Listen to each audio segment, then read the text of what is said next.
Tinting, Oi. Inet katanya mau red issue 3T. Kira-kira buat apa ya? Dan bakal ngaruh nggak ke kinerjanya? Wah, ini red issue-nya seru sih. 3T gede gak? Gede banget. Bisa nggak dapat uang 3T dengan mudah? Susah dong. Susah dong. Nah, kira-kira siapa nih yang punya uang 3T? Yuk, let's think.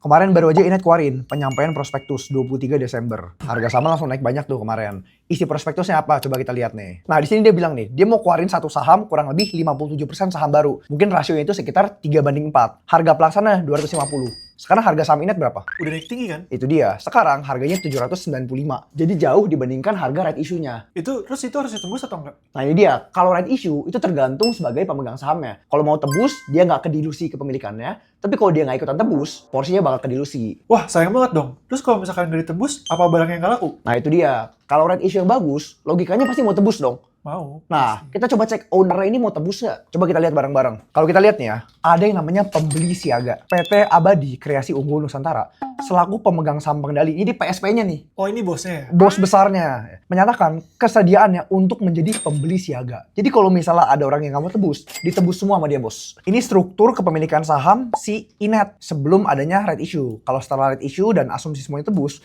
kurang lebih seperti ini. Nah kita nggak bakal banyak bahas di sini, pasti bosen, semua udah bisa baca ya. Iya. Nah, terus langsung aja deh. Tujuannya kira-kira buat apa? To the point aja kita ya. Yoi. Ayo kita cek lagi deh penggunaannya buat apa. Nah kalau kita lihat nih, dia kan mau nerbitin 3 triliun tadi ya. Kurang lebih mayoritasnya 2,8 T mau dipakai buat bangun jaringan. Ya, narik kabel di daerah Pulau Bali dan Lombok. Sisanya untuk operasional, ada bayar utang untuk lunasin kabel bawah laut juga. Intinya mau bangun kabel di daerah Bali dan Lombok bos. Wah, kalau misalkan 2 triliun buat narik kabel, itu kira-kira gede nggak sih? 3 triliun bos, bukan 2 triliun.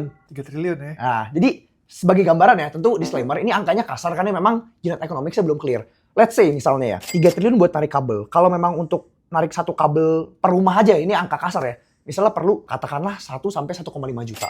Artinya bisa menggapai kurang lebih ya, mungkin 2 juta home pass baru. Intinya bakal ada target market 2 juta plus-plus. Ini tentu angkanya kasar tergantung kesulitannya, daerahnya juga daerah bagaimana. Dan yang menarik, tadi mereka narik kabel di daerah mana? Lombok dan Bali. Lombok dan Bali. Yang menang region 1 untuk daerah tersebut, itu perusahaannya siapa? Wi-Fi. Nah, udah no comment. Teman-teman kalau mau tahu lebih lanjut perkembangannya seperti apa, intinya mereka lagi cooking something nih. Hasilnya bagaimana, no one knows. Tapi I think it's very worth untuk dipantau lebih lanjut. Teman-teman yang udah member nggak usah khawatir. Akhir tahun ini bakal tayang satu produk baru, namanya ThinkView.